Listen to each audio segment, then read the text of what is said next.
The next thing that we're going to do is move along to removing all of our lug nuts and then the wheel.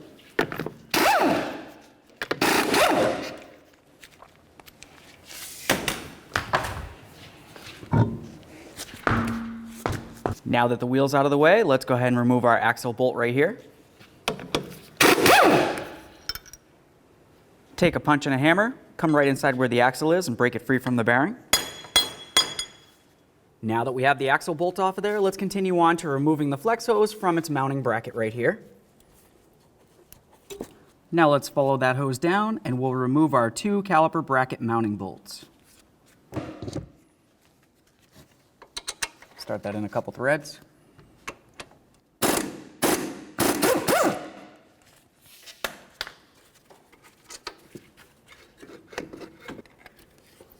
Let's hang it so it's putting no pressure on the flex hose.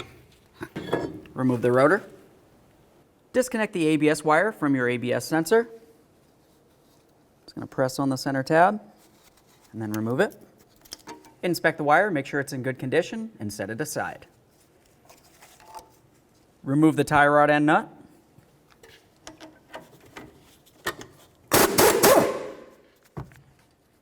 Leave that on a couple threads. Let's give this a couple loving bonks. All right. Separate this. From the front of the knuckle, let's go ahead and remove this upper bolt. It's going to come straight on through.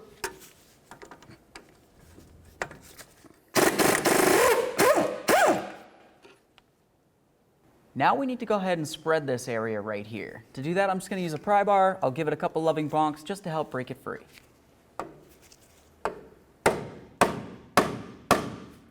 While it's spread, go ahead and spray in some penetrant. Now the next thing we're going to do is carefully start lowering down the control arm, and what we want to do is actually remove the strut from inside the knuckle area right here. So as I apply downward pressure, I'm going to carefully hit on the knuckle itself to help bring this down. Now when it starts coming down, we want to make sure that we don't put any tug on our axle right here, so just pay special attention to that.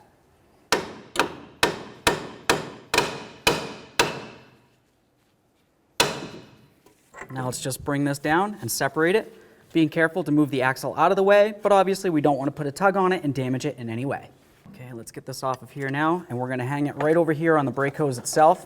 We want to be very careful not to put a tug on the flex hose. Let's move along to removing the sway bar link from the strut itself.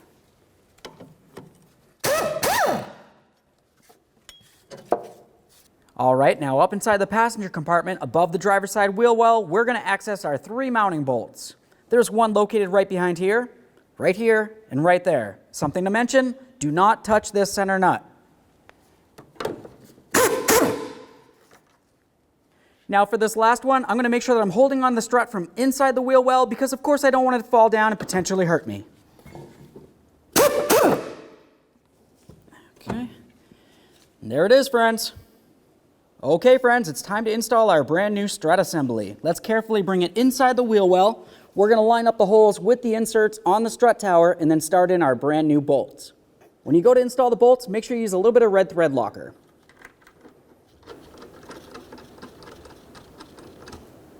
Once you have all 3 started, let's snug them.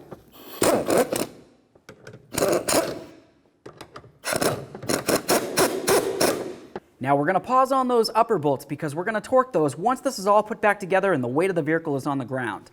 The next thing we're going to do though is come right inside this area of the knuckle itself, and we're going to make sure that it's nice and clean and free of any debris. Let's apply some copper never sees into the splined area of the bearing.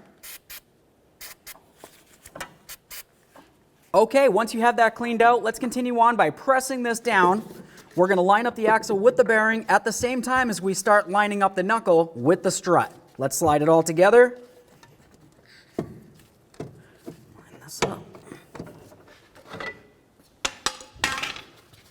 Now I'm just going to wiggle this around, and essentially we want to make sure that the back side of the knuckle, the slot on it at least, is going to line up with this area on the back of the strut.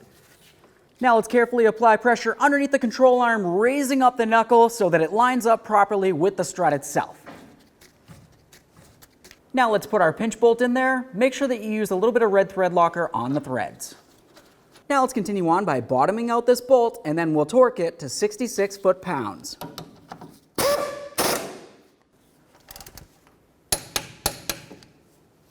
Release the pressure. Let's get our sway bar link back on here, with of course the ABS wire bracket, and then the nut. Let's torque this to 37 foot-pounds.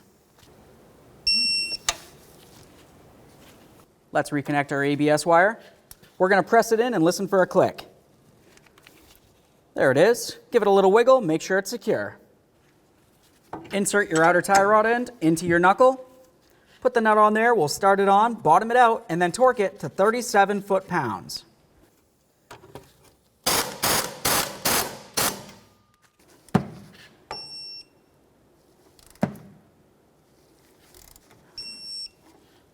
Now it's going to be time to put our rotor on. Obviously, our rotor is going to need to be replaced, but that's a video for another day.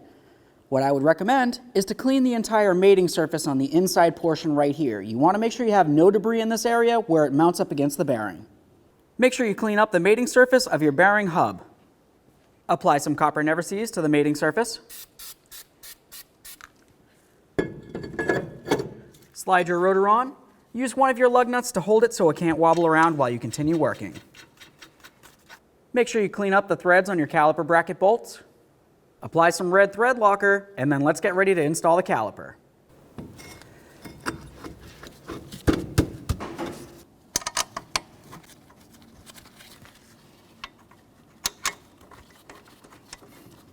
Now let's bottom these out and torque them to 88 foot-pounds.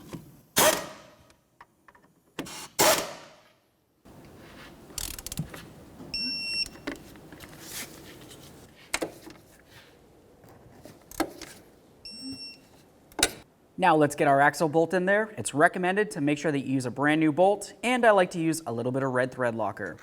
Let's bottom this out, then we'll torque it to 26 foot-pounds, and then we'll turn it an additional 90 degrees. To be able to torque this, you're going to notice that this is going to want to spin. I just use a pry bar coming straight across the studs down to the ground to prevent it from spinning.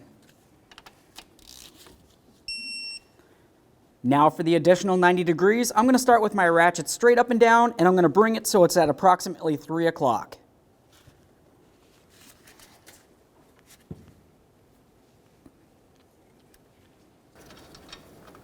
Remove your lug nut.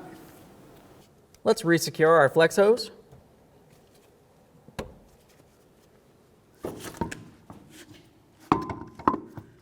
Now we can get the wheel back up on here. We'll snug it up, get the wheel back on the ground, and then we'll torque it to manufacturer's specifications.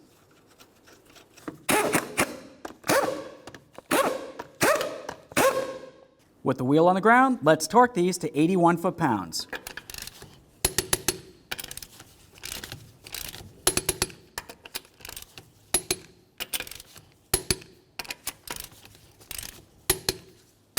Torqued. Now with the full weight of the car back on the ground, let's continue on by torquing all 3 of our mounting bolts to 22 foot-pounds.